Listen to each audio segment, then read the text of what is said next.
Bien, buenas tardes, bienvenidos. Estamos en el martes de investigación en humanidades. Este es el tercer martes de investigación del eh, año 2021. Es la primera, digamos, presentación del segundo semestre del 2021. Les quiero recordar que esta es una iniciativa de la Comisión de Investigación de la Facultad de Humanidades y que ya estamos en nuestro quinto ciclo, ¿sí? Porque partimos el segundo semestre del 2019 y hemos escuchado a personas de las más variadas disciplinas presentarnos sus investigaciones. Hoy día vamos a escuchar al profesor Horacio Simonovich. Él mismo va a leer el nombre de su presentación porque es muy lindo. Y cada uno de los presentadores tiene entre 25 a 30 minutos para presentar, ojalá más tirado para los 25, para después tener entre 40 a 50 minutos para poder discutir. Esto es para poder tener más tiempo para discutir lo que vamos a escuchar. Así que le agradezco mucho a los que están acá y sin más, muchas gracias, Horacio. Escuchamos tu presentación. Muchas gracias. Bien, buenas tardes a todos. Voy a intentar hacerlo lo más sintético posible. No voy a poder abordar todos los aspectos que tenía pensado abordar, yo creo, porque se trata de un trabajo que desarrolla hoy que tiene distintas aristas. Me voy a concentrar en lo que supone que es el núcleo de interés del trabajo, que es una lectura de la semántica erótica del poema narrativo de Gabriela Mistral, Caperucita Roja, que está basado en el conocido cuento tradicional, podríamos decir casi la leyenda popular europea, ¿cierto? Que nosotros hemos conocido fundamentalmente a través de dos grandes versiones, la versión de Charles Perrault, ¿cierto? Del periodo del siglo XVIII, y después la versión edulcorada y modificada de los hermanos Grimm a comienzos del siglo XIX. ¿Ya?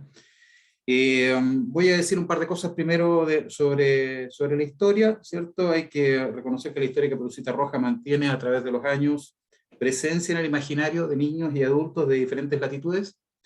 El cuento de Perrault, que está basado en historias orales y versiones múltiples, y versionado múltiples veces, ¿cierto?, con posterioridad, constituye una de las secuencias narrativas más pregnantes de la historia de la Enciclopedia Universal de las Historias. Sus agentes, las acciones y los memorables avatares de dicha secuencia son reproducibles con facilidad hasta por niños muy pequeños. En 1924, Gabriela Mistral convierte en narración poética la versión cuento moral de Charles Perrault, o sea, aquella en que Caperucita no resucita ni resulta salvada por acción del leñador, sino que muere devorada por el lobo. La autora construye una fábula cargada de erotismo y de violencia en la que la niña es devorada como en la versión de Perrault, pero a diferencia de esta, no incorpora tampoco el paratexto moral, con el que Perrault mitiga el final trágico del relato y privilegia una interpretación por sobre otras posibles. El estudio siguiente, ¿cierto?, va a tratar de mostrar una interpretación un poco discursivo-semántica del relato poético de Mistral. Más adelante en la discusión probablemente me refiera un poco al concepto de literatura infantil, que es una de las cosas que yo intenté poner un poco en crisis en el trabajo, el concepto de la clasificación de una subtipología dentro del campo general de la literatura, que pudiera llevar el apelativo de infantil. Voy a compartir un poco algunas imágenes. La presentación, ¿cierto?, lleva este nombre, que es uno de los versos del poema. Caperucita Roja, la de los rizos rubios, tiene el corazón tierno como un panal. A ver si puedo ir moviéndose ahí está, ¿cierto? El propósito entonces del análisis es describir la dimensión erótica del sistema de recursos lingüísticos usados por Mistral para recrear la historia y refundar el sentido del texto original, quizás recuperando la lectura del crimen, la inocencia ultrajada y el dolor que aquel ofrecía. El texto original respecto del texto de Mistral, ¿cierto? Se pierde un poco en la historia, en la historia del origen real del cuento, ¿no es cierto? Pero el antecedente inmediato es más bien la versión de Perrault. Aquí hay algo sobre la literatura infantil, tal como adelanté, ¿cierto? Es un fenómeno moderno, probablemente originado en las postrimerías del siglo XVII y ya visible de manera clara en el siglo XVIII. Se puede decir que su aparición adquiere fuerza en el contexto de la comprensión ilustrada de la niñez, ¿cierto? Ahí tienen una imagen ustedes de Perrault, el periodo en que él vivió. Se trataba de un cortesano muy afecto a las actividades culturales, diplomáticas y también a la literatura de corte moral o moralizante, ¿ya? De corte didáctico. Era uno de los cortesanos, ¿cierto? No recuerdo en este momento cuál de los Luises. Eso lo puedo indicar más adelante. Me salto un poquito esto, ¿cierto? ¿Cuál es la estructura del poema de Gabriela Mistral? Es un poema que tiene un total de 48 versos reunidos en 12 estrofas de 4 versos de 14 sílabas métricas cada una. La rima no tiene un patrón del todo regular, ya que la mayoría de las estrofas tienen rima consonante entre los versos pares. Sin embargo, hay 2 estrofas que tienen rima consonante encadenada A-B. Morfosintácticamente se combinan versos simples y compuestos, y los versos compuestos se prestan especialmente para incluir la modalidad apelativa, típica del cuento, las preguntas y respuestas de Caperucita o el Lobo. Bien, ahí hay una entrada, ¿cierto? Quisiera leerles rápidamente, ¿cierto? El poema para que lo perciban como cuerpo. Dice así: Caperucita Roja visitará a la abuela que en el poblado próximo sufre de extraño mal. Caperucita Roja, la de los rizos rubios, tiene el corazoncito tierno como un panal. A las primeras luces ya se ha puesto en camino y va cruzando el bosque con un pasito audaz. Sale al paso Maese Lobo, de ojos diabólicos. Caperucita Roja, cuéntame a dónde vas. Caperucita es cándida como los lirios blancos. Abuelita ha enfermado, le llevo aquí un pastel y un pucherito suave que se derrite en jugo. ¿Sabes del pueblo próximo? Vive a la entrada de él.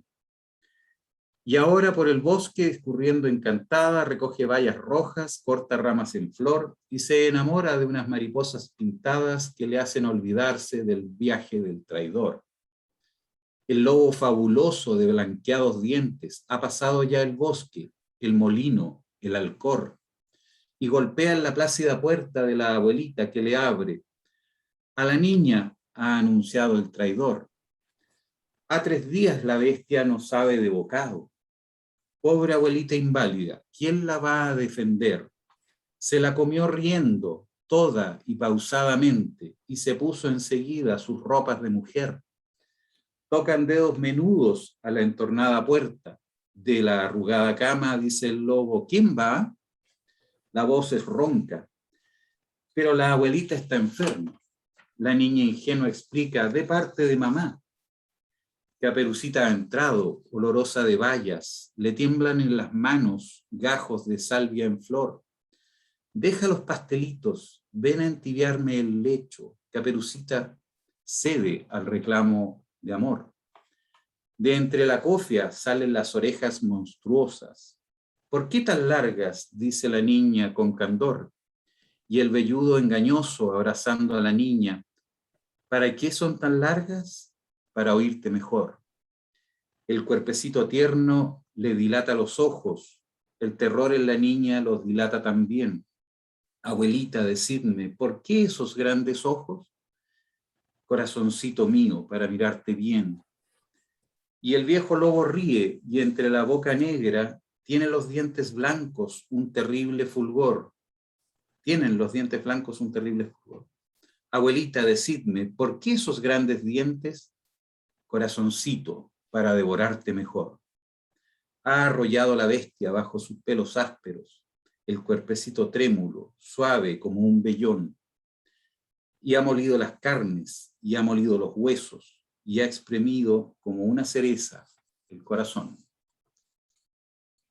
Ese es el poema, ¿cierto?, de Gabriela Mistral. Como ven ustedes, es un poema que no tiene el final que nosotros estamos acostumbrados a reconocer, ¿cierto?, en que la Caperucita y la abuelita son salvadas por un leñador.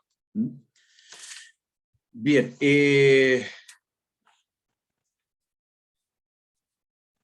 para referirme un poco a estos aspectos que yo he resaltado, ¿cierto?, en este poema de erotismo, ¿cierto?, y voy a recurrir a algunos ejemplos.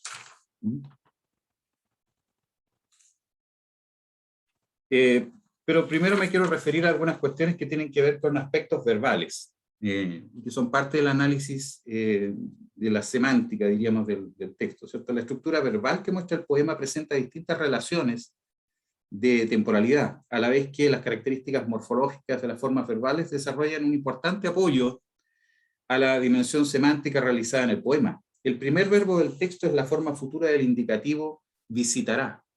Caperucita visitará a la abuela. Es la única forma futura del texto. El resto de las formas conjugadas fluctúan entre el presente indicativo, el imperativo presente y el pretérito perfecto compuesto de indicativo, preferentemente y en menor grado el pretérito perfecto simple, tiempo más habitual, ¿cierto?, en las narraciones. La oración completa abarca los dos primeros versos. Caperucita Roja visitará a la abuela que en el poblado próximo sufre de extraño mal. La protagonista del texto está involucrada en una acción futura planteada como real. Alarcos Llorach adjudica al verbo en indicativo la designación de la no ficción, de lo denotado por la raíz léxica del verbo. Esto es, todo lo que el hablante estima real o cuya realidad o irrealidad no se cuestiona. Esto es, por supuesto, parte del artificio. La cláusula subordinada, que sufre de extraño mal, presenta una forma verbal de presente indicativo. Esto hace que la realidad representada resulte contingente con el acto de lectura. Se produce un efecto de simultaneidad. La ilusión creada por la enunciación define la acción como contemporánea de la lectura y cercana emotivamente al lector. Se produce un efecto vívido en la experiencia de los eventos, que tiene presencia a través de todo el poema relato. Los versos siguientes dan presencia actual a la protagonista y nos adelantan una unidad recurrente de sentido en el poema, la ternura, dulzura, candidez de la niña. Caperucita Roja, la de los rizos rubios, tiene el corazoncito tierno como un panal. El único verbo de la oración única, el único verbo de la oración nuevamente desplegada en dos versos está siempre, está también en presente indicativo. No se trata de hechos del todo pasados, los eventos ocurren o concurren durante el acto de habla. El lector puede verlos, entre comillas, ¿no es cierto?, mientras suceden. El lector deviene testigo y el texto adquiere carácter testimonial. Los verbos de la estrofa siguiente potencian el mismo efecto mediante otros recursos temporales. A las primeras luces ya se ha puesto en camino y va cruzando el bosque con un pasito audaz. Sale al paso maese lobo de ojos diabólicos. Caperucita Roja, cuéntame a dónde vas. La forma compuesta apuesto muestra una variación temporal concordante con las formas anteriores, puesto que se trata de una forma pretérita cuyos efectos se perciben en el presente enunciativo. Esto probablemente contribuye al efecto especial de tensión producida por las formas componentes de la expresión perfectiva compuesta del verbo. Hay una mutua neutralización de dichos componentes. El auxiliar en presente neutraliza los contenidos del pasado del participio, los contenidos de pasado del participio, y este contrarresta a su vez los contenidos de presente del auxiliar. Se trata de una acción cuyo punto de partida está en el pasado, pero cuyos efectos trascienden al presente enunciativo desde el punto de vista emotivo o práctico, por ejemplo. La perífrasis va cruzando, insiste en esta misma afección y adopta nuevamente la perspectiva de contemporaneidad de la acción representada, debido al efecto durativo de este tipo de uso del gerundio. Sale al paso el maese lobo, el presente indicativo se usa nuevamente para estimular el efecto sorpresa para la niña y para el lector. El lobo interviene el curso de acción de la niña y la interpela con una orden y una pregunta indirectamente contenida en dicha orden. Ese verso adopta la forma dramática del diálogo, del parlamento directo, tan común al drama como a la narrativa. La tercera estrofa tiene un primer verso formado por la oración Caperucita es cándida como los lirios blancos. El verbo está presente en esta estructura atribuida. Caperucita es caracterizada de nuevo como inocente. Este verso hace de introducción explicativa al modo en que responde la pregunta del lobo. Abuelita ha enfermado, le llevo aquí un pastel y un pucherito suave que se derrama en jugo. ¿Sabes del pueblo próximo? Vive en la entrada de él. Caperucita responde con toda confianza y despreocupación. Usa el pretérito perfecto compuesto de indicativo para hablar del proceso de enfermedad de la abuela, el que dura hasta el presente. Luego declara llevar un pastel, llevo, presente indicativo, y un pucherito suave que se derrama, entre comillas, ¿cierto?, en jugo. El derrame del pucherito se produce simultáneamente al acto de habla de Caperucita. Luego pregunta al lobo si conoce al pueblo próximo y sin esperar respuesta le confiesa dónde queda la casa de la abuelita. La estrofa siguiente es temporalmente insistente en el efecto de presencialidad del lector en las escenas representadas. El primer verso aparenta no tener una gramaticalidad formal debido al uso en solitario del gerundio discurriendo, con evidente intención de destacar el sentido durativo presente de la acción. Sin embargo, el segundo verso recoge bayas rojas, corta ramas en flor, presenta dos verbos en presente indicativo que harían de verbos principales para el gerundio anticipado del primer verso. Los verbos de los dos versos siguientes sostienen la acción, comillas, inconsciente de la niña, que no se percata del peligro que la acecha. Voy a adelantar un poco, ¿cierto? Porque no sé qué tanto tiempo me queda.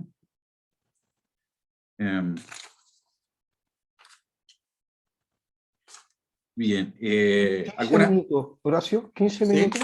Sí. 15. Sí. Algunas cosas de onomástica, designación y calificación. Los personajes del relato contenido en el poema son los ya conocidos por la tradición: Caperucita, la abuela y el lobo. Tal como se indicó, no hacen aparición en esta versión ni la madre ni los leñadores. En la versión de Perrault, que sirve de modelo a Mistral, la madre tiene un lugar importante y común con la abuela. Su madre estaba enloquecida, estoy citando. Su madre estaba enloquecida con ella y su abuela mucho más todavía.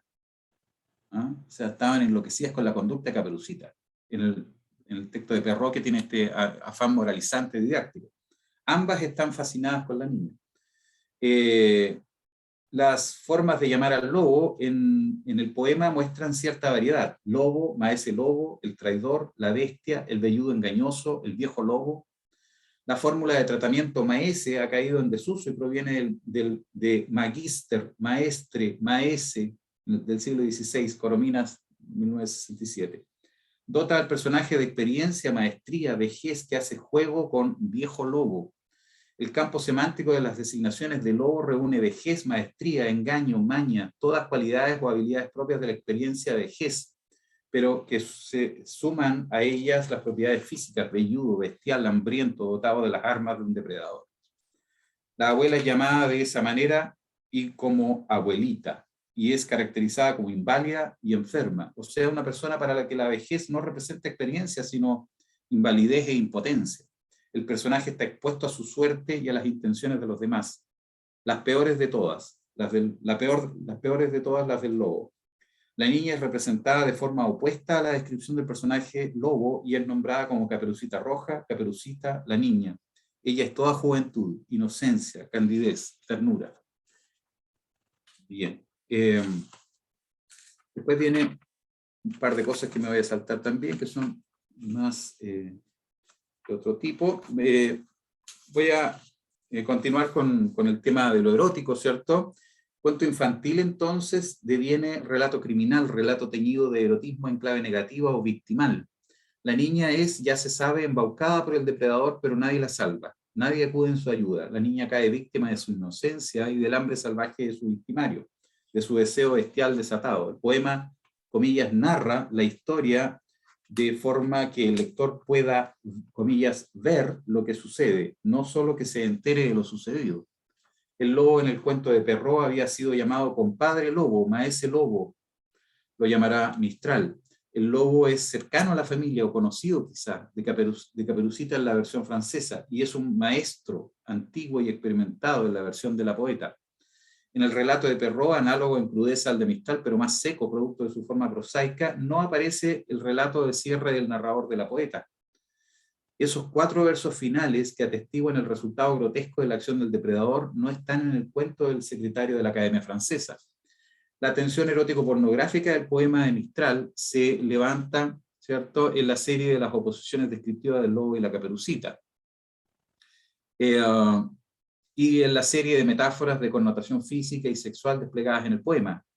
Caperucita es cándida como los lirios blancos, cándida o virgen, su inocencia intelectual es correlativa a su inexperiencia sexual. Los lirios blancos refuerzan cromáticamente la idea de candidez y virginidad, pero también adelantan el advenimiento de la muerte.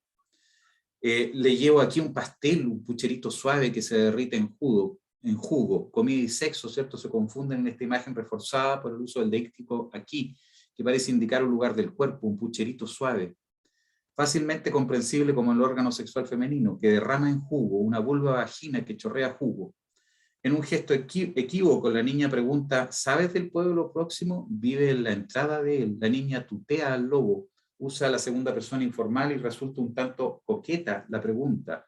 Inocencia y coquetería parecen confundirse. La niña entrega con detalles la información de su destino, ignorante de la muerte que le espera. Y ahora por el bosque, discurriendo encantada, recoge bayas rojas, corta ramas en flor y se enamora de unas mariposas blancas que la hacen olvidarse del viaje del traidor. Este pasaje muestra a Caperucita obnubilada por su candor, su atracción por lo natural. Parece una niña prepúber, parece una niña prepúber que se enamora de su entorno, exuberante, ebria en su energía juvenil. Además, el narrador dice olvidarse del viaje del traidor. La expresión sugiere que la niña tiene algún grado de conciencia de lo que está sucediendo, que la niña envió de alguna manera al lobo a su encuentro en la casa de la abuela. Lobo no ha probado bocado, dice el narrador, en 3 días y se come a la abuelita pausadamente. Es sabida la connotación sexual que tiene el verbo comer en diversas lenguas. Alarcón 2002. Se la comió riendo toda y pausadamente, y se puso enseguida sus ropas de mujer. ¿Quién se estaba riendo? La lógica dicta que es el lobo quien se comió a la abuelita y que mientras lo hacía reía pausadamente. Nuevamente parece desarrollarse cierto espacio de ambigüedad que sugiere que estamos hablando de una relación sexual, pausada y gozosa. Tocan dedos menudos en la entornada puerta de la arrugada cama, dice el lobo. ¿Quién va? La voz ronca, pero la abuelita está enferma. La niña ingenua explica de parte de mamá. En este pasaje de nuevo se asiste a una representación ambigua y cargada de erotismo. Dedos pequeños tocan la puerta. Si se piensa en la acción narrada, se debiera reconocer que tocar la puerta con los dedos o con el puño o los nudillos resulta un gesto lúdico o de coquetería, como tocaría la amante al llegar al lugar donde se encontrará con su pareja sexual. Comillas de la arrugada cama nos habla de una imagen fácilmente recuperable como experiencia relacionada con lo sexual. La cama deviene el hecho amatorio, o sea, el acto de comerse a la abuelita recobra su sentido sexual. El verso que reza la voz es ronca, pero la abuelita está enferma, muestra un imperceptible pasaje de la voz del narrador, primer hemistiquio a la voz es ronca, a la del personaje Caperucita, segundo hemistiquio, pero la abuelita está enferma. Se introduce el estilo indirecto libre, los pensamientos de la niña se confunden en la voz del narrador y confluyen absolutamente en el primero de los hemistiquios. La niña decide creer. Caperucita ha entrado, olorosa de bayas, le tiemblan las manos, gajos de salvia en flor. Deja los pastelitos, ven a entibiarme el lecho. Caperucita cede al reclamo de amor. La niña entra en la habitación donde la espera su amante. La casa permite acceso inmediato al espacio del lecho. Ha entrado olorosa de naturaleza, le tiemblan las manos por la inexperiencia. El lobo la reclama, ven a entibiarme el lecho. El pasaje resulta explícito, comprobatorio de la intuición erótica del lector y se cierra triunfal. Caperucita cede al reclamo de amor. De entre la cofia salen las orejas monstruosas. ¿Por qué tan largas?, dice la niña con candor, y el velludo engañoso abrazando a la niña. ¿Para qué son tan largas? Para oírte mejor. Comienza el despliegue de las monstruosidades físicas del lobo, ya adelantadas en algún verso anterior, el fabuloso lobo. De la cofia de la abuela salen sus orejas monstruosas, todos sus órganos resultan desproporcionados, sobrehumanos, bestiales. El lobo abraza a la niña, repite la pregunta de la niña y responde mientras sube su ardor. comillas, el cuerpo tierno le dilata los ojos, el terror de la niña los dilata también. Abuelita, decidme, ¿por qué esos grandes ojos, corazoncito mío, para mirarte bien? El lobo está excitado, el cuerpo tierno de la niña le dilata las pupilas y el hecho de que esté asustada lo excita aún más. Su afán amatorio lo hace adoptar el discurso del amante fogoso. Corazoncito mío, confiesa, para mirarte bien. El verbo mirar tiene un sentido diferente al verbo ver. Mirar es una acción voluntaria, mirar es un acto de lujuria en el contexto del relato. Y el viejo lobo ríe y entre la boca negra tiene dientes blancos. Tienen los dientes blancos un terrible fulgor. Abuelita, decirme, ¿por qué esos grandes dientes? Corazoncito mío, para devorarte mejor. El lobo es viejo y ríe triunfal.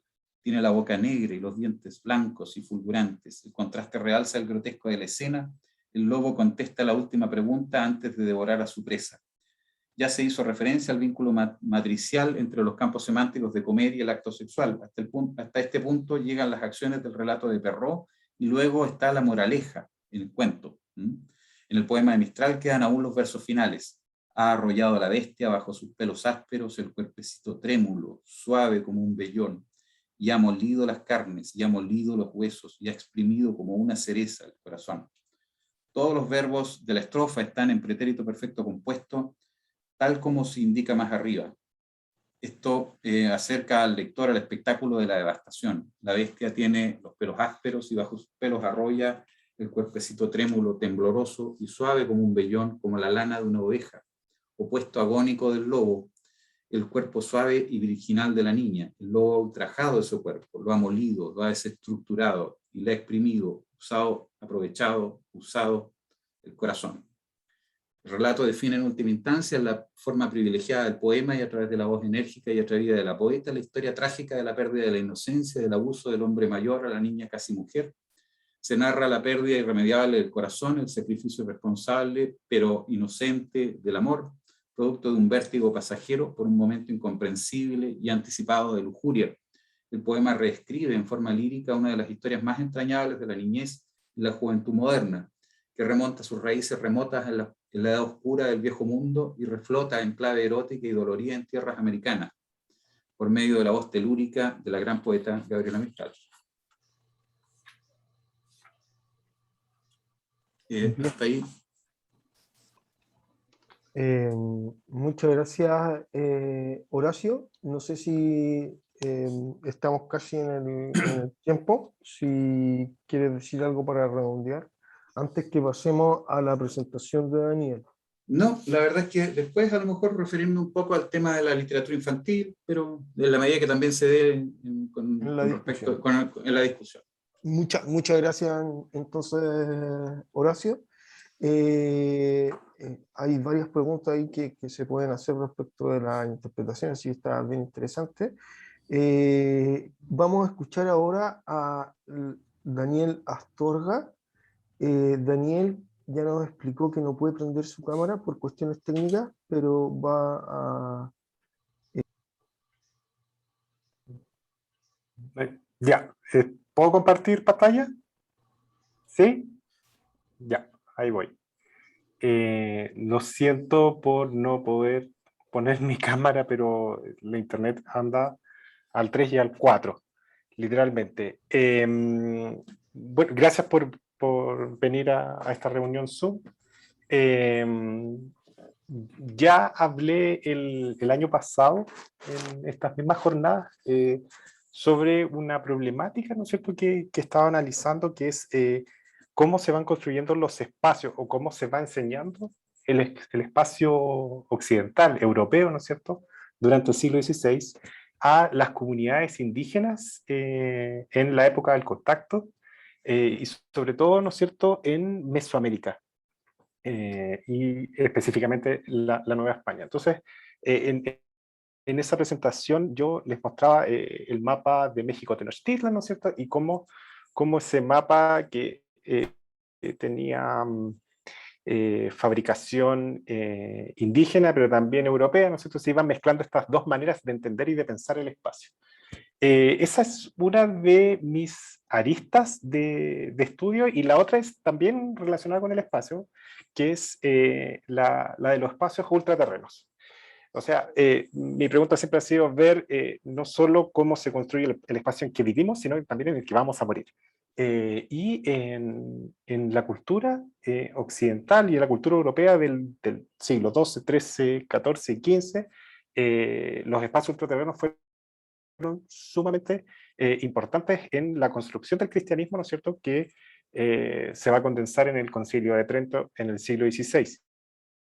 Y sobre todo el limbo, el infierno y el cielo. Entonces, una de las cosas que más me ha llamado la atención, ¿no es cierto?, es ver cómo los misioneros, ¿cómo se llama?, españoles, cuando llegaron a la Nueva España, enseñaron estos lugares y cómo pudo haber sido la recepción indígena cuando los misioneros, ¿no es cierto?, ocuparon las lenguas indígenas para explicar estos lugares. Entonces, esto es, bueno, y además todo esto en contexto, ¿no es cierto? Esto es parte de un fondo de iniciación que está en curso, ¿no es cierto? Y este obviamente es un trabajo en curso que lo vi con Olmos y lo voy a empezar a ver ahora con otro franciscano que es Juan Bautista. Entonces, ahora les voy a mostrar más o menos el marco conceptual, las problemáticas, ¿no es cierto? Un poco cómo se ve este problema en Olmos, y aún no puedo mostrar nada de Juan Bautista porque estoy en plena transcripción. Sin embargo, les voy a mostrar un poquito de esa transcripción. Entonces, voy a ir leyendo y explicando también. Entonces dice, luego de la caída de México Tenochtitlan a manos de Hernán Cortés el 13 de agosto de 1521, el conquistador español estableció como una de sus prioridades la conversión al cristianismo de la población indígena. De esta forma comenzaron a presentarse en México distintas órdenes religiosas al servicio de la evangelización, siendo la primera la franciscana, ¿no es cierto?, los famosos 12, en 1524, después llegaron los dominicos en el 27 y los agustinos en el 33. Hay que pensar que México Tenochtitlan cayó el 21 y de hecho ahora se cumplen 500 años. Entonces fue muy rápida, ¿no es cierto?, la llegada, porque Cortés consideraba, ¿no es cierto?, muy importante la evangelización, y también tenía como mano derecha a los franciscanos.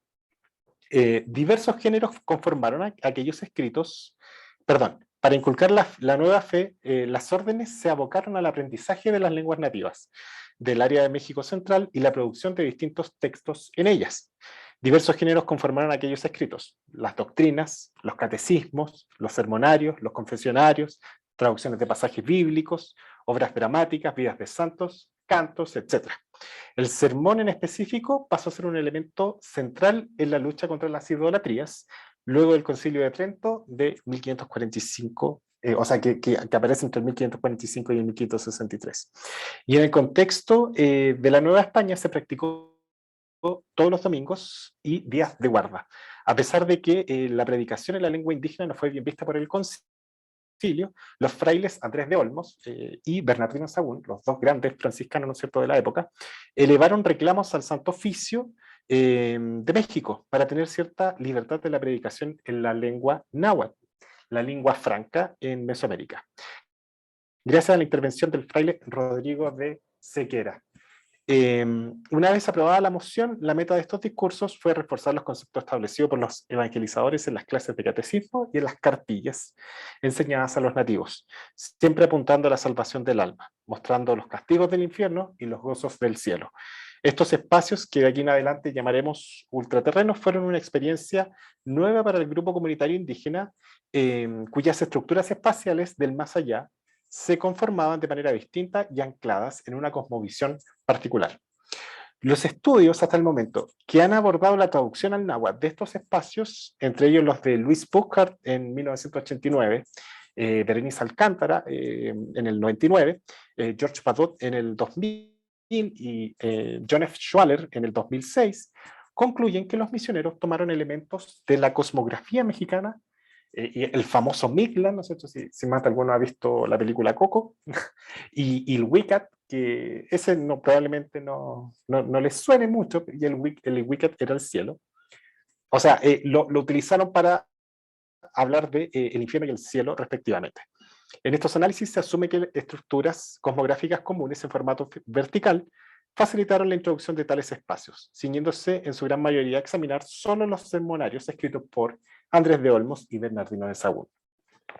Sin embargo, nuevos trabajos en el campo de los estudios mexicanos prehispánicos y coloniales, sobre todo los de Mikushka, los de la fallecida recientemente y lamentablemente Ana Díaz, en el 2009 y en el 2016, estos textos, y de Nielsen y Sellner en el 2009 y en el 2016, han demostrado por medio del trabajo codicológico y lingüístico que la cosmografía mexicana y su estructura ultraterrena no presentaban elementos verticales homologables a su par cristiano, sino que se organizaba de una manera mucho más compleja. Esto nos empuja a pensar que los futuros estudios que tomen en cuenta los textos misionales en la lengua náhuatl y sus traducciones de los espacios cielo e infierno como Mictlán e Ihuica tendrán que tomar en consideración la distancia fundamental entre ambos conjuntos de estructuras que, sin lugar a dudas, contribuyó a una reorganización particular de estos destinos dentro de la feligresía indígena en los siglos XVI y XVII. Entonces, ese sería, ¿no es cierto?, nuestro problema. Algunos conceptos fundamentales, ¿no es cierto?, en los cuales se enmarca el proyecto. El derrocamiento de la Triple Alianza en el Valle de México no fue el único movimiento que los conquistadores utilizaron para la dominación del territorio. Otras acciones que no necesariamente involucraban la violencia física se desplegaron en el continente. Los sermones en náhuatl fueron parte de esas acciones que conforman lo que señalaremos como colonialidad y que entenderemos como la dominación por parte de los grandes imperios europeos desde el siglo XVI en adelante. Como lo explica Aníbal Quijano, esta dominación involucraba tanto la fuerza armada y el control del territorio, el famoso colonialismo, como también otros elementos de subyugación indirectos. Parte de esos elementos fueron los sermones misioneros, en la medida en que estos buscaban controlar los comportamientos de los sujetos mediante un discurso que apelaba a la salvación de las almas de los indígenas. En ese sentido, los sermones buscaban, y acá otro concepto clave, ¿no es cierto?, que es reducir, la reducción, la lengua reducida, ¿no es cierto?, pero en este caso, reducir a su audiencia, pacificándolos y subordinándolos a la regla española por medio del convencimiento y la persuasión. Los premios del cielo y los castigos del infierno fueron el argumento perfecto para guiar sus acciones, los cuales eran ilustrados en los sermones. Los sermones nos proponen también un desafío conceptual en la medida en que estos enseñan un espacio que era visto de manera distinta entre mexicas y europeos en aquella época. Y esto un poco también lo que hablaba en la última presentación sobre los mapas. El término náhuatl para espacio, que es tlacautli, está ligado al de tiempo, que era cahuit, conformando un binomio el cual pareciera no separarse dentro del pensamiento indígena. De ahí a que sea necesario introducir un concepto de espacio lo suficientemente amplio como para entenderlo en ambas tradiciones.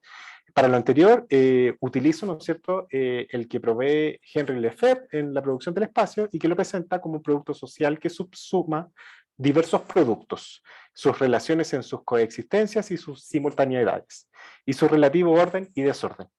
En otras palabras, el espacio sería el resultado de una serie de secuencias de operaciones, un producto que no puede ser entendido simplemente como un mero objeto. Si el espacio entonces es un producto social, esto nos permite entender que cada sociedad puede definirlo de manera diferente sin pensar que una prima sobre la otra. Esto quiere decir, por ejemplo, que la manera cristiana de conceptualizar el espacio no está por sobre la de la física cuántica, ni tampoco sobre la mexica. Por lo tanto, la idea de Henry Lefebvre nos permite estudiar elementos de la tradición mexica que aparecen en los sermonarios y que nosotros, como herederos de una tradición occidental, no necesariamente entendemos como espacio.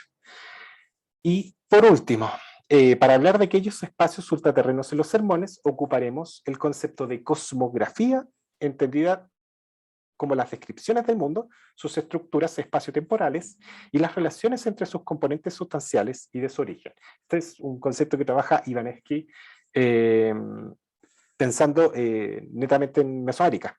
Consideremos que el concepto de cosmografía se adecua más a nuestra intención de explicar los destinos ultraterrenos, ya que la conformación espacial indígena mexicana engloba otros elementos como el temporal, la energía y la dualidad del género, componentes que no toman en cuenta las definiciones de cosmología, que significa la explicación del cosmos, la estructura y su origen, y el de cosmovisión, que es la forma en que un hombre en una sociedad en particular se ve a sí mismo en relación con todos los demás y con el universo. El concepto entonces cosmografía en este caso nos ayudará a explicar aquellos espacios complejos que estructuran el más allá. Por favor, si en algún minuto la presentación como que se empieza a pegar o si se fue el audio, avisarme de alguna manera. Yo acá no sé por qué, pero no los veo. Ahí sí, ahora ahí sí te veo. Bueno. Ya. Entonces, los sermones se proponían entonces enseñar la cosmografía cristiana para salvar a las almas de los indígenas.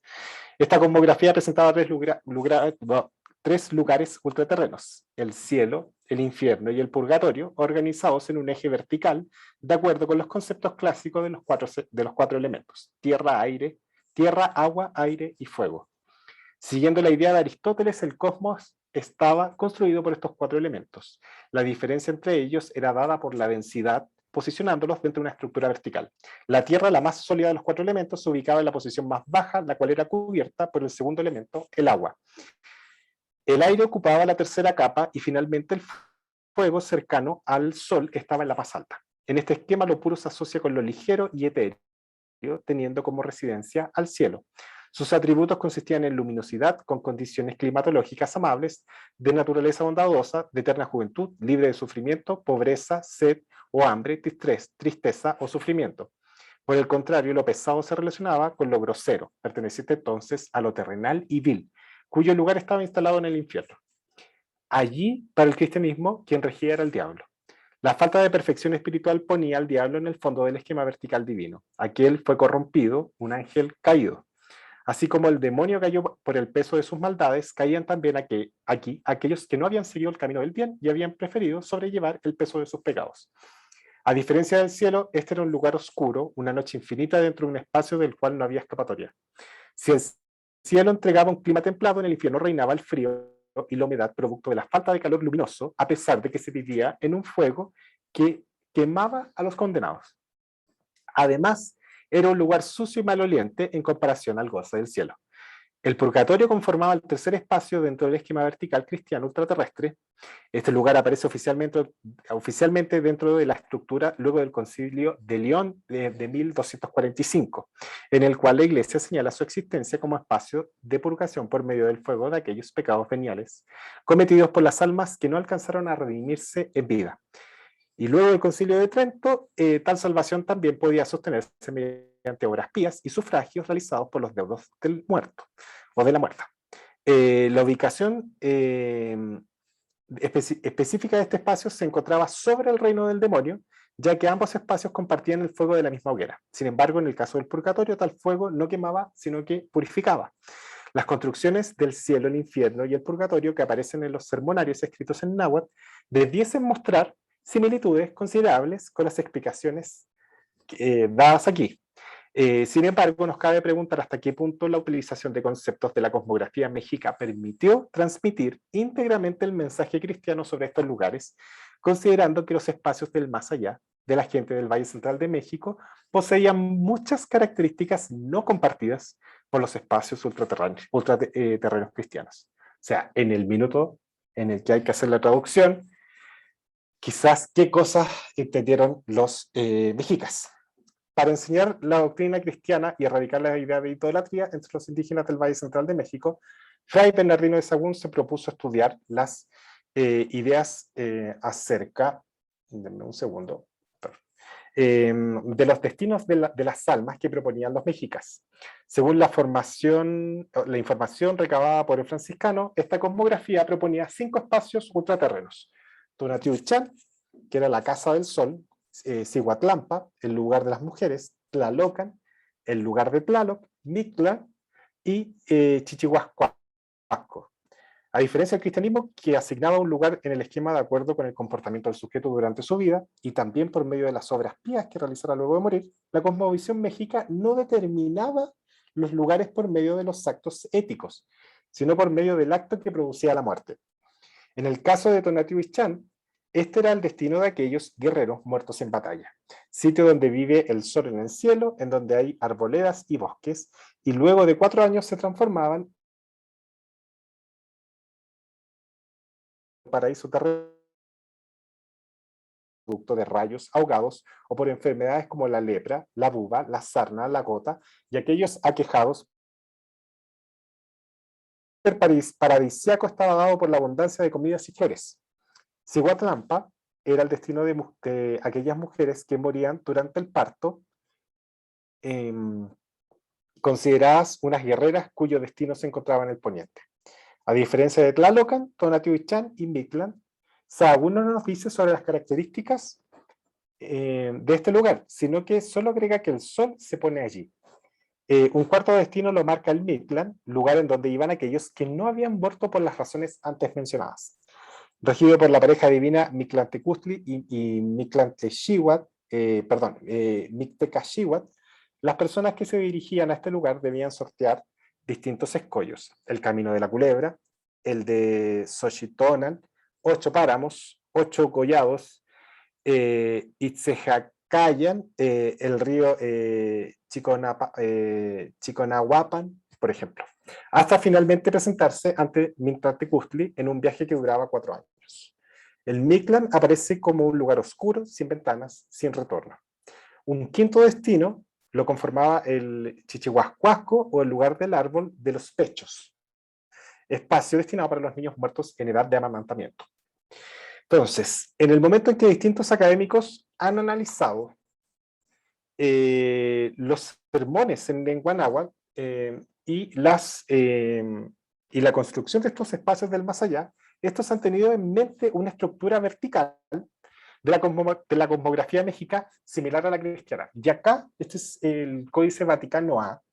Este es un códice postcolonial, ¿no es cierto?, que va a funcionar como eje principal de los argumentos de los siguientes académicos. Y estos han tenido en mente una estructura vertical de la cosmografía mexica similar a la cristiana. Esta idea se ve claramente en trabajos que se han convertido en referentes dentro de los estudios del náhuatl colonial en contexto misionero. Y mencionó Burckhardt, Bodot, Schwaller y Alcántara. Ahora bien, el problema de fondo aquí es la utilización de las fuentes de estos académicos para aseverar una estructura vertical que están utilizando. Si analizamos sus fuentes, podemos observar que sus lecturas provienen de los estudios iniciados por Edward Seller y continuados por otros académicos. En 1907, Seller realizó un cotejo de una serie de obras mesoamericanas prehispánicas y coloniales, concluyendo que el cosmos mexica se estructuraba en base a una sucesión de 13 pisos, que ustedes los pueden ver acá, que aparecen como causas, y 9 niveles del inframundo, es como la Tierra, ¿no es cierto? Y acá estarían los niveles del inframundo. Teniendo como argumento principal los 2 primeros folios del Códice Vaticano A, que es el que estamos viendo acá.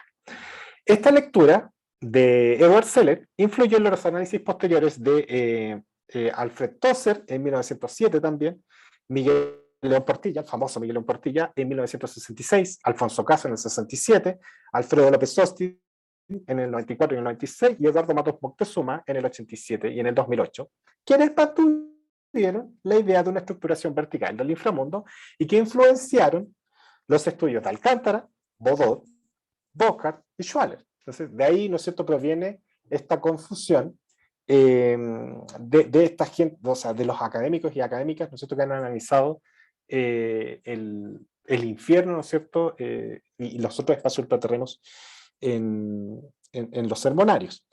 Sin embargo, tal estructura vertical ha sido debatida intensamente en los años recientes por investigadores especialistas en los códices mesoamericanos. Por ejemplo, Katarzyna Mikushka cuestiona la idea de una organización vertical entre el Ilhuicat y Mictlán, entre el cielo y el infierno. Su argumento sostiene que el Ilhuicat, lo que nosotros consideramos cielo, como Mictlán, están asociados al concepto topan, que significa sobre o encima de nosotros, como lo muestra constantemente el Códice Florentino. Así también las presentaciones pictográficas del cielo diurno y nocturno poseen elementos similares que solo se distinguen por el color que presentan, siendo las oscuras aquellas que definen a la noche, similares a las que dibujan al Mictlán. Tras la revisión lingüística y codicológica, Mikushka concluye que estas observaciones, junto con las consideraciones acerca de la incierta localización del Mictlán en un universo náhuatl, arriba y abajo, y su característica como un lugar creador, igual que Omeyoacán, permiten contrastar que Mictlan y el cielo nocturno estaban percibidos de cierta forma como lo mismo. Por su parte, Ana Díaz, en su revisión de las primeras láminas del Códice Vaticano A, nuevamente, también cuestiona la idea de una estructuración vertical nahua similar a la cristiana. Para la investigadora, el Iwicat puede comprenderse como un sitio vinculado con los antepasados gracias a su asociación textual, asociación textual con la región de los muertos. Dentro de su análisis, Díaz lee las láminas del Códice Vaticano A no como una construcción en pisos, como lo vemos acá, sino, ¿cómo se llama? No como una construcción en pisos de las 9 divisiones que aparecen en la imagen, sino como una segmentación en distintos espacios que puede resultar tan compleja como la de los diferentes sitios que componen una comunidad o el mismo Altepet, en lo que James Lockhart ha identificado como una organización modular. Entonces, esto, para traducir un poquito, ¿no es cierto?, no se entendería como pisos de arriba abajo, sino como en un círculo, ¿ya? Y que está explicado, ¿no es cierto?, a los espectadores españoles, ¿no es cierto?, en pisos para que ellos lo puedan entender, pero originalmente no es así.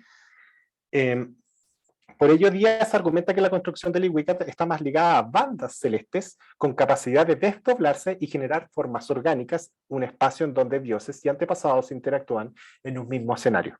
En este sentido, la autora abre la posibilidad, así como lo hace Mikushka, de que la construcción de los lugares no esté pensada de una manera vertical, sino que horizontal, con una circulación dependiendo de la rotación del Sol. Por último, se me queda una imagen, no sé por qué, pero acá, voy a volver a esta de acá. Por último, Jesper Nielsen y Toke Sedler, desde Dinamarca, también han cuestionado una estructura del cosmos vertical mexica, al afirmar que un universo en capas solo se encuentra en documentos postcolombinos, como el Códice Vaticano A, los cuales probablemente fueron influenciados por visiones eurocristianas que se sobrepusieron al énfasis cardinal de la estructuración mexica. Cuando hablamos de énfasis en estructuración cardinal, es esta imagen, ¿no es cierto? Oriente, poniente, norte, sur. Y esa, ¿no es cierto?, se sobrepuso a esta, que es muy similar a la que nosotros encontramos en Dante Alighieri, en la Divina Comedia. Sí, recuerdan, ¿no es cierto?, las lecturas de El cielo, el infierno y el purgatorio. Entonces, la influencia de Dante podría haber sido fundamental, tomando en cuenta que la estratificación que notamos en el Códice Vaticano A no tiene parangón, esto, en estructura vertical, no existe ningún otro códice. Pero esta estructura, en orientación horizontal, cardinal, sí tiene parangones en la cultura maya, por ejemplo, y en documentos prehispánicos.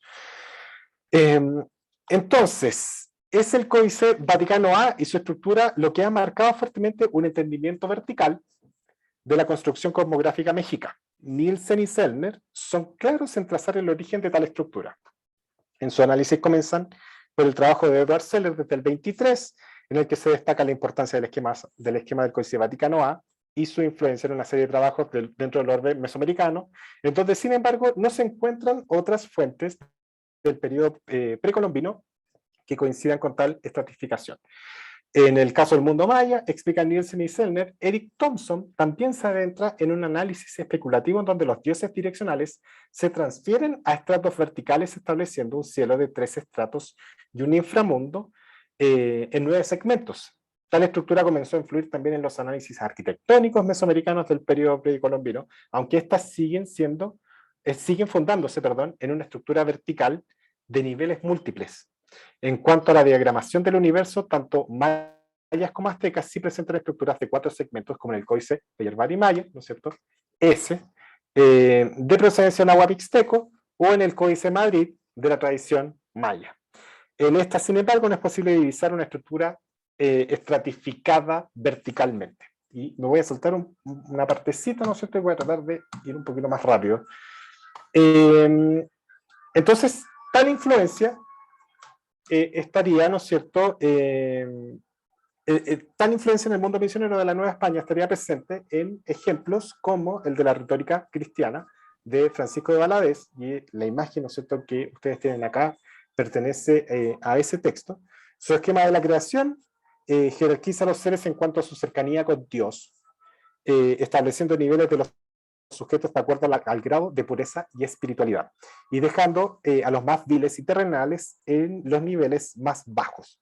Esta imagen de la retórica, que funcionaba como elemento evangelizador mediante lo visual, intentaba llevar el orden vertical que también aparece en Dante a la feligresía indígena novohispana. Este es un texto, perdón, que está hecho para los indígenas. Tal ejercicio de estructuración terrenal no solo se ve en Valadez, sino que también lo podemos observar en otro documento novohispano, los sermones en náhuatl de Andrés de Olmos sobre los pecados mortales. Sin embargo, su ordenación tenderá a ser ambigua en relación al cielo. Disculpe, ¿hay alguien con el audio prendido? ¿Me escuchan? Ahí sí. Ya. Sí. Sí. Entonces, sin embargo, su ordenación tenderá a ser ambigua en relación al cielo, probablemente, debido a que la lengua indígena no le permite establecer una estructuración clara, como el caso de Valadez. Entonces vamos, ¿no es cierto?, a los ejemplos dentro del mismo texto de Olmos.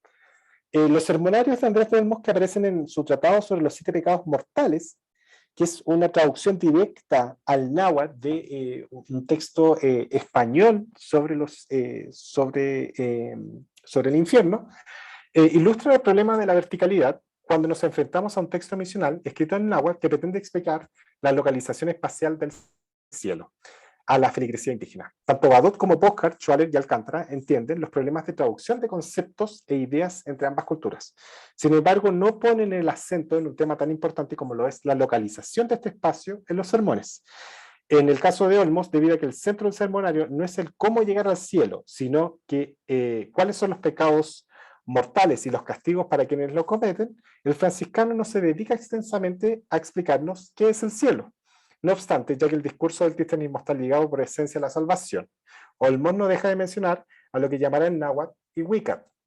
El cielo empírico, de acuerdo con el fraile, es un espacio de prosperidad y felicidad que expresa la estructura Motlamachtia Moquiltonoa. Me voy a saltar las partes en náhuatl, entonces les voy a leer mejor las partes en español. Entonces, por ejemplo, tenemos acá una traducción, dice: a causa de él, allá, en el lugar llamado reino de Dios, en el cielo llamado cielo empírico, ya que solo ya quiere ser venerado para regocijarse mucho, para ser feliz allá, cerca de él, muy próximo a él, serán tan felices sus bienes amados.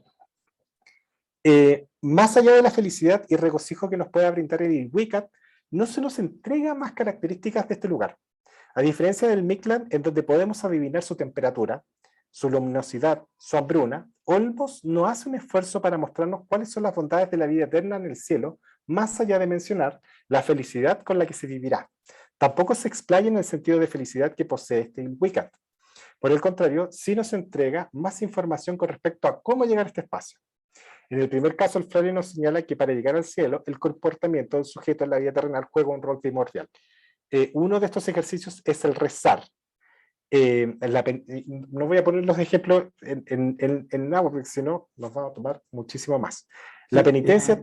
Dani, disculpa que te interrumpa, sí. Estamos casi en el tiempo, así que como para que Sí. vayáis cerrando nomás, porque estamos para que alcancemos a discutir.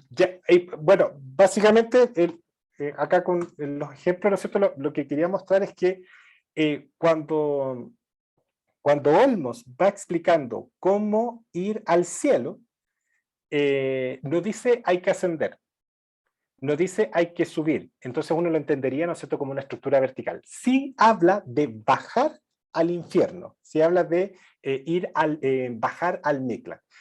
Pero es llamativo que cuando utiliza, ¿no es cierto?, los verbos en náhuatl, nos dice ir al cielo, acogerse en el cielo, trasladarse al cielo, ¿no es cierto? Pero el verbo, ¿no es cierto?, esto en náhuatl, pero los verbos que utilizan, ¿no es cierto?, en náhuatl para decir mikla es literalmente pájaro. Y solo solo Jesús, cuando muere, ahí sí utiliza el verbo subir en náhuatl. Entonces, ¿qué es lo que... ¿cuál es el tema acá, no es cierto? Es finalmente dónde va poniendo estos lugares sin confundir a una feligresía, ¿no es cierto?, que está pasando desde una estructura horizontal de los lugares de la muerte a una estructura vertical. Y fíjense que acá él va siendo bien cauto con respecto al cielo, que al parecer los indígenas no pueden llegar, que acá como que se van directo hacia abajo del infierno, pero nunca topan, que es arriba. Y eso más o menos lo había cerrado con Olmos, ¿no es cierto? Y ahora estoy trabajando con otro sermonario, que es el de Juan Bautista, ¿no es cierto? Un sermonario en lengua mexicana que toma elementos de Olmos, pero no es tan drástico con respecto al infierno. Y acá les termino de compartir y les muestro un poquitito, solo así como un coming attraction, parte, ¿no es cierto?, de la transcripción, ¿no es cierto?, del texto de Juan Bautista, en donde se sigue, ¿no es cierto?, mencionando cómo llegar, o sea, cómo se va al infierno y cómo se va al cielo, ¿no es cierto? Y es un texto que toma harto tiempo de transcribir y posteriormente, ¿no es cierto?, traducir. Eso para ser lo más sintético posible hacia el final. Muchas gracias. Muchas gracias, Daniel. Muchas gracias, Horacio. Hemos escuchado dos presentaciones bien especiales y polémicas en sus temas, así que podemos discutir. No sé si hay algunos comentarios, preguntas que se quieran realizar.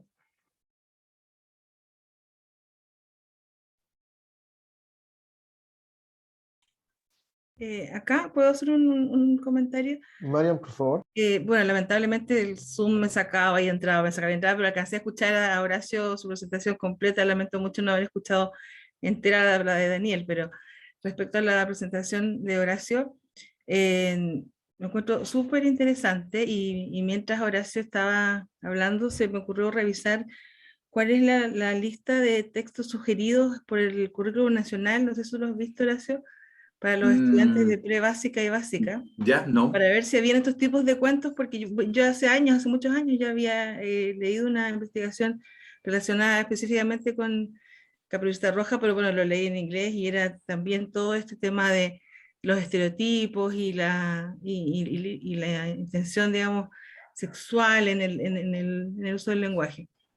Y sabes que me fijé que hay muchos textos en este listado del Currículum Nacional, del que me acuerdo ahora, que también es de los hermanos Green, que es El lobo y las tres cabritas, o El lobo y las cabritas, y que va como en la misma línea. Creo que sería muy interesante, digamos, me parece súper interesante tu investigación respecto a poder con esto transmitirlo a los estudiantes, futuros profesores de inglés, que hoy en día el CPIP está llamando a algunos representantes de ciertas áreas a volver a, digamos, a repasar y revisar el tema de los textos sobre todo, así es que creo que es una línea muy interesante que los egresados de castellano y filosofía podrían tomar. Entretenido además ver las versiones, los cambios en las versiones, porque la versión de los hermanos Grimm es bien edulcorada. Se salva la Caperucita, se salva la abuelita, matan al lobo, le abren la guata, la sacan de adentro cuando ya se suponía que habían pasado mejor vida. Claro, pero Y, este análisis creo yo que leí hace rato era respecto claro, a esta versión, ¿ya? La de los hermanos la de Grimm. Perrault. Porque Sí. esta era claro, las que comparé yo recién son la versión de Perrault, que incluso hay unas partes en que son prácticamente iguales el texto de Gabriela con el de Perrault que toma de modelo. ¿Ah? Sí, sí. Y tiene un final abrupto y trágico. O sea, se come a la abuelita primero y después se come a la Claro, que me refiero Caperucita. es el impacto, digamos, que deja la temática y cómo va generando estereotipos. Entonces, ¿quién hace la selección finalmente de los textos? Porque hay un listado de textos que están sugeridos para de prebásica a cuarto, esos leí, ¿ya? Y ahí me encontré con un montón de de libros que yo conozco, que leí de niña también, y que uno empieza ya de adulto te das cuenta que hay estereotipos ahí muy fuertes. Claro, claro. Eso. Bueno, en la versión de Perrault, además, hay una parte, un paratexto, o una parte del texto del cuento de Perrault que es muy interesante porque es una moraleja, que es bien característica. Bueno, nosotros sabemos de las fábulas, ¿cierto? Pero también de los relatos edificantes del siglo XVIII, ¿ah? De los relatos moralizantes, de carácter didáctico. Voy a proyectarla un segundito, si ustedes me permiten. Parece que por ahí. Dale. Esa es la moraleja del cuento de Perrault. Fíjense lo que dice. Aquí vemos que la adolescencia, en especial las señoritas, bien hechas, amables y bonitas, no deben a cualquiera oír con complacencia. Y no resulta causa de extrañeza ver que muchas del lobo son la presa.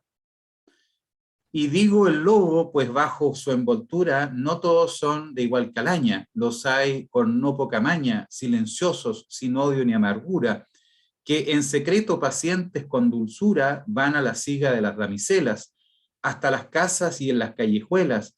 Más bien sabemos que los salameros, entre todos los lobos, son los más fieros. Entonces es una especie de relato o de cierre moralizante, precautorio, ¿cierto? Para hacer que las niñas no se dejen seducir, es anti-seducción, digamos. Profesora Santander, quería hacer algún comentario. Sí, yo quería hacer un comentario con respecto a la versión de Gabriela Mistral. La verdad es que no me deja de impresionar, ¿cierto? Como todo lo de Gabriela, lo adelantada que fue a su tiempo, porque lo que ella muestra acá con tanta, yo diría, claro, con esta poesía, pero la encuentro de una rudeza que Súper. me conmueve absolutamente, y esta brutalidad y el abuso, o sea, yo lo veo súper claramente en estos tiempos. ¿Cómo ves tú el abuso a través de estos estereotipos? Y me pregunto yo, ¿fue un llamado a qué lo que hizo Gabriela? ¿Es a denunciar al abusador? ¿Es a que las niñas se comportaran de alguna forma? ¿Por qué es No lo rubia? veo yo ¿Por de qué esa es manera. rubia? Porque esta Ah, Caperucita es claro. rubia, además. Sí. No Bueno, sé, sí. pero brutal, ¿eh? Es como... Claro, es una especie es un poco alegórico, ¿cierto? La caracterización de los personajes, intentando intensificar los aspectos emotivos, ¿cierto? Del drama, digamos, del conflicto. La candidez, ¿cierto? Resaltante y contrastante con el carácter grotesco del acosador, ¿no es cierto? Más que un llamado o una advertencia, es un una relato, denuncia, es una... claro, en Sí, parte también es una especie de confesión un poco, porque nosotros sabemos que Gabriela Mistral tuvo una historia emotiva, digamos, una amorosa, bastante difícil, por decirlo menos, y está comprobado que ella tuvo un hijo, ¿cierto?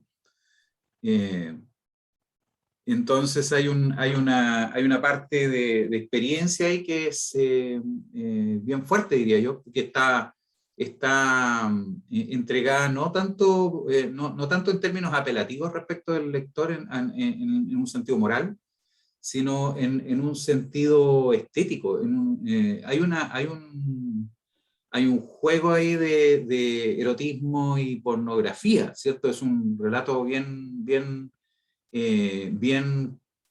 medio confesional también, porque en el fondo también muestra que en buena medida esas comillas, errores o esas situaciones difíciles en las que se puede ver envuelto cualquiera, por ignorancia o por inocencia, tienen también algo de complicidad. ¿Mm? Muchas gracias. Escuchamos más preguntas y comentarios.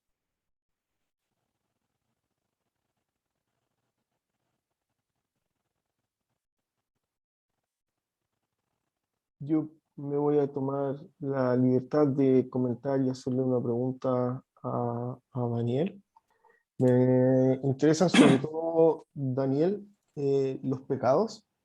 Eh, específicamente, si es que salían, mi pregunta es, ¿existían en estos sermones descripciones específicas de pecados que te llegaban alguna, o que te llevaban a alguna parte, o que tenían algunos castigos específicos?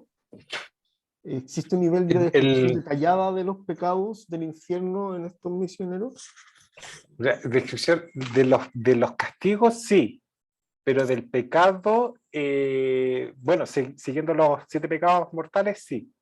Cuando son los pecados mortales, la gula, la codicia, eso sí, ahí hay una descripción de cómo proceden esos pecados. Pero muchas veces no tienen asociado un castigo particular, que sí pasa, por ejemplo, en Dante, que en Dante, para tal pecado hay tal castigo, ¿no es cierto? Hay una, que es muy Santo Tomás de Aquino, ¿no es cierto? Es una relación muy directa. ¿Qué es lo que pasa en la reversión indígena? Olmos muchas veces tiene que ir cambiando los castigos e indigenizarlos, hacerlos mucho más cercanos a la feligresía mexica. Entonces hay ciertos animales que van a aparecer que tienen que ver más con la fauna indígena. Hay ciertos castigos, como por ejemplo enjaular, que se tomaba como un castigo dentro de la cultura mexica, pero que no es parte de la cultura europea, ¿no es cierto?, para el infierno, unas jaulas específicas. El también estar mencionan por ejemplo muchas veces el estar en las mieses, o sea, en las fecas, que no aparece tanto en el infierno europeo del siglo XIV, siglo XV, pero sí aparece en Olmos y en los castigos indígenas. Entonces ahí hay unas reversiones. Pero no necesariamente hay una descripción detallada, excepto por los pecados mortales. Bueno, y interesante. ¿Y las virtudes que nos llevan al cielo? Por lo menos en Olmos, no. No hay virtudes. Y de hecho, ¿cómo se llama? El Jaske el Wicat, ¿no es cierto? Ese sería como el llevar al cielo. No se menciona. Porque al parecer, ir al cielo es un privilegio que no alcanza para los indígenas. Por lo menos en Olmos, no. Quiero revisar ahora qué pasa con Juan Bautista, a ver si ahí hay cierta ¿cómo se llama? Cierta apertura. Pero también están otras instancias en donde sí, sí se muestra el cielo, como son los autos de fe que se realizaban. No sé si recuerdan, si alguien tomó clases de literatura española, cuando Calderón de la Barca, ¿no es cierto? Se hacían estas escenificaciones de pasajes bíblicos, ¿no es cierto? Y hay uno que es sobre el cielo, el infierno y el purgatorio. Y ahí sí podían por lo menos mostrar cómo era el cielo, pero parece que los indígenas no alcanzaban a ver mucho. Perfecto, muchas gracias. ¿Más comentarios, preguntas? Bien. Les quiero agradecer a Horacio. Quiero agradecerle también a Daniel por sus presentaciones. Quiero agradecerles a todas y a todos los que vinieron a escuchar y quiero invitarlos el día 19 de octubre, otro día martes, en el que nos encontraremos con una presentación de nuestro decano, de Cristian Noemi, y también va a presentar Daniela Aracena, que es una profe de psicología, los dos en la línea como que tienen más que ver con argumentación y cognición. Así que los invito entonces, los dejo invitados para el martes 19 de octubre. Muchas gracias a todos, muchas gracias de nuevo, muchas gracias a todos los que vinieron. Muchas gracias. Omar, ¿tú podrías volver a compartir el calendario general con, Sí, con por ejemplo, los asistentes hoy día? Por supuesto que sí. Yo lo hago. Muchas gracias, que estén muy Gracias bien. a Muchas gracias ustedes. por venir. Chau. Chao, que estén bien. Chao, Chao. Daniel. Chao. Chao, muchas gracias. Chao, Daniel. Gracias, Chao, Gabriel. Gabriel. Chao. Gracias.